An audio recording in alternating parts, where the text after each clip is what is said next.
अच्छा, आप बताइए, आपको घटना पता चली, आप क्या सोचते हैं ज्योति मौर्य के और आलोक की स्टोरी के बारे में? देखिए जी, वो बहुत ही पर्सनल चीज़ें हैं। हो सकता है किन्हीं और चीज़ों को लेकर मतलब जो मेन आउटपुट निकला है, हो सकता है बाकी और चीज़ों को ध्यान में रखते हुए वो चीज़ें निकली हों।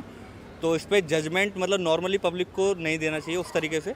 बाकी अगर हाँ वैसा ही वाक़या मतलब जैसे प्रेज़ेंट करा जा रहा है, अगर सच में वैसा ही है, तो भी मैं मतलब एक लड़की की पर्सनल चॉइस के ऊपर उस चीज़ को छोड़ूँगा।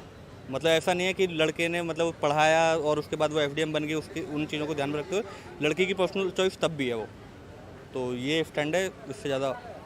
अच्छा, एक चीज़ और देखने को मिली है, जो आपने बात कही कि अगर लड़का होता है, ये कहा जा रहा है कि लड़का होता, कुछ लोगों का ये भी कहना है कि लड़का होता, अगर वो दूसरी शादी कर लेता तो इतना बवाल नहीं होता, हाँ जी। और जितना ज्योति मौर्य के केस में हुआ। इससे आप कितना इत्तेफाक रखते हैं? मैं इत्तेफाक रखता हूँ कि हाँ, ये बिल्कुल सही बात है।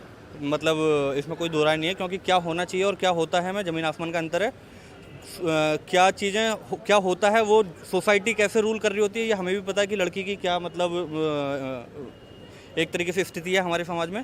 तो उन सब चीज़ों को ध्यान में रखते हो, हाँ वो जो आप बोल रहे हैं वो बिल्कुल जेन्युइन चीज़ है। बिल्कुल ऐसा होता कि अगर लड़का सेम चीज़ कर रहा होता तो लड़के को ज़्यादा मतलब एक तरीके से ब्लेम सुनने को मिलता। क्योंकि कई ऐसे एग्जाम्पल हैं हमारी सोसाइटी में, और तमाम स्टार्स की अगर बात करें तो ऐसे हैं कि स्टार बने हैं या नेता हैं, जब वो नेता जो एक अपने पीक में पहुंच गए हैं तो उनकी चॉइसेस बदल गई हैं। बिल्कुल बिल्कुल, मतलब सही बोल रहे हैं आप उस चीज़ में, उसमें कोई दो राय नहीं है।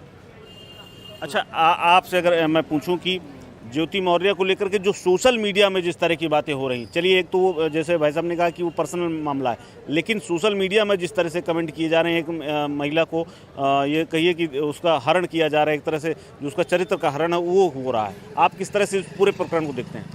नहीं, मीडिया वाला तो सीन है ही, उसको बढ़ा चढ़ा कर दिखाते हैं, और जो चीज़ लोकप्रिय हो जाती है, जो लोग ओपिनियन सुनना चाहते हैं, तो कई बार उसको बढ़ावा दिया जाता है, लाइक्स, और उनके मामले में भी वो रील्स बनकर आने लग जाती हैं।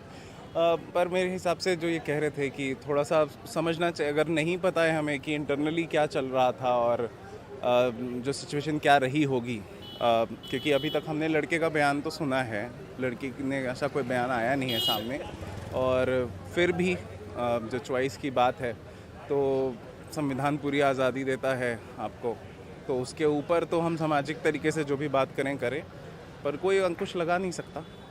तो उतना ही। एक बात उसमें जो अभी तक में जो निकल करके आई है, वो ये बताया जा रहा है कि जो जब शादी हुई थी उस वक्त ज्योति टीचर थी और पति सफाई कर्मी था, तो तभी जो तालमेल था उसी समय ये बताया गया कि जो पति ने अपने आप को वीडियो बताया था ग्राम विकास अधिकारी, अब उसमें सच्चाई ये निकल कर बाद में पता चला उसको कि वो सफाई कर्मचारी है। अच्छा। हाँ, तो इसको लेकर के आप देखते हैं कि ये पहले धोखा हुआ, फिर ये इसलिए यहाँ पर लड़के ने गलत वो दिया है। हाँ। अब तो फिर तो उनकी सारी जो वो वक्तव्य जो वो बोले हैं, वो सब पे प्रश्न उठ जाता है कि उन्होंने अगर पहले ही अपने बारे में अगर कुछ झूठ बतलाया है मीडिया में, तो आगे उनकी क्रेडिबिलिटी जो है उनकी बातों की वो कम हो जाती है। और हाँ, एक बार ही मुझे लगता है कि मीडिया को वो ज्योति मौर्य का भी पक्ष जानना चाहिए। मतलब जैसे अभी आपने बोला कि कुछ और बताया गया था, बाद में कुछ और निकला, तो इसी तरीके से हो सकता है कि कुछ और भी चीज़ें हों इंटरनल जो अभी तक बाहर ही नहीं आई हैं या पता ही नहीं है। अगर हम बात करें, एक और एग्जांपल था, एक आईएएस टीना डाबी वाला केस अगर आप देखें तो टीना डाबी रैंक 1 और जो असर आमिर थे वो रैंक 2, दोनों ने शादी करी, कुछ टाइम बाद वो दोनों अलग हो गए। तो वो तो पर्सनल चॉइस है बिल्कुल, मतलब वो पर्सनल रिलेशन कैसा है किसके साथ, वो उस तरीके से है। तो इसमें कुछ मतलब ऐसा गलत सही तो मतलब जजमेंट देना सही नहीं है, हम नहीं कर सकते।